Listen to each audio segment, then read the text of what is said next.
Seorang pria menerobos masuk ke toilet umum bersama putranya dan mengunci pintunya. Ia menggelar tisu di lantai dan membiarkan anaknya tidur di sana. Tiba-tiba, seseorang mengetuk pintu dengan keras. Ia segera menutup telinga anaknya dan menjulurkan kaki untuk menahan pintu. Di saat itu juga, pria itu menangis dalam diam. Hatinya sangat hancur. Ternyata ia tak punya uang. Ia baru saja diusir dari tempat tinggalnya. Keesokan harinya, situasi makin buruk. Polisi datang dan membawanya ke kantor. Ia memohon kepada petugas agar dibebaskan karena besok ada wawancara kerja yang sangat penting. Tapi polisi itu tidak peduli. Malam itu pun harus ia habiskan di sel tahanan. Keesokan paginya, ia bergegas ke perusahaan. Ia bahkan tak sempat berganti pakaian dan langsung masuk ke ruang wawancara. Semua kandidat lain mengenakan jas dan dasi, sementara ia menggunakan pakaian yang kotor dan lusuh. Tapi ia tak gentar. Dengan percaya diri, ia maju dan menjabat tangan semua orang di sana. Bos yang melihatnya dengan tatapan sinis langsung melontarkan pertanyaan sulit. Tapi pria itu menjawab dengan selera humor yang mengundang tawa seluruh ruangan. Bosnya terkesan dengan semangat optimisnya dan meloloskannya dalam wawancara, meski tak ada gaji selama masa magang. Karena itu, ia dan anaknya harus mengantre di tempat penampungan. Namun terlalu banyak orang, dan yang lebih buruknya adalah seorang staf yang mengurus penampungan mengatakan bahwa hanya tersisa 4 tempat tidur.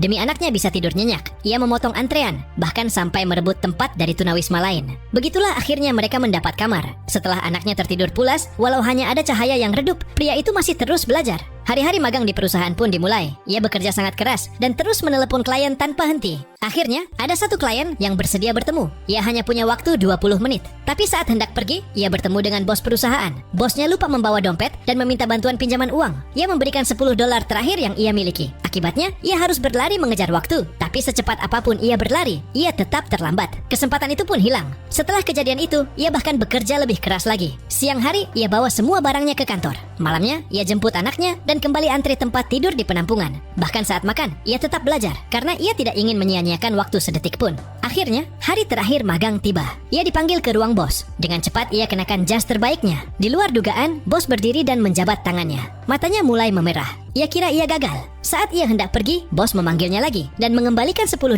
yang ia pinjam. Pada akhirnya, pria itu resmi diterima bekerja. Ia pun sangat bersyukur dan merasa bahagia. Ia berjalan keluar dari kantor dengan air mata haru dan merayakan kebahagiaannya di tengah keramaian. Kisah ini memberikan makna, usaha dan kerja keras tidak akan pernah mengkhianati hasil. Dan jangan lupa juga untuk selalu bersyukur kepada Tuhan.